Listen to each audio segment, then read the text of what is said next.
në mbështetje absolute të protestës suaj paqësore, të dhimbshme, kurajoze, trimërore.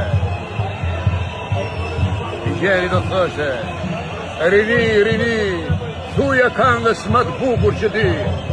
Dhe ju po thurni dhe po këndoni këngën e lirisë, ju po këndoni këngën e qëndresës, ju po këndoni këngën e guximit. Ju jeni e ardhmja e këtij vendi. Ju do ta bëni Shqipërinë më të bukur, më të fortë dhe më të fuqishme në Ballkan dhe në Europë.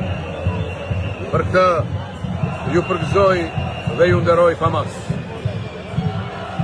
Shqipëria, të dashur miq, ndodhet në momente historike. Thonjtë e politikës gati po e shqyejnë dhe po e mbysin prej kaq vitesh. Retorikat e politikanëve shkojnë dhe vinë pa zgjidhje, pa asnjë të ardhme. Të rinjt po na largohen, spionët patronazhist kanë futur hundën kudo për të përçarë këtë popull, për ta armiqësuar me njëri tjetrin, kanë futur hashëmin nëpër familje, në shoqëri, kudo.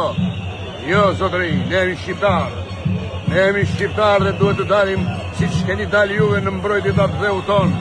Këtë atë dhe që Ismail Beu në 12 në ila më të madh, portradhtarët e Shqipërisë që nuk kanë munguar asnjëherë, e kanë shitur, e kanë blerë dhe vazhdojnë ta shesin të tokën e arbrit, gjakun e Skënderbeut, të trimave të Skënderbeut, të trimave shqiptarë.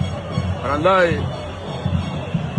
qëndroni dhe mos u tutni, mos u trëmni, siç keni qëndruar, sepse fitoria është me juve.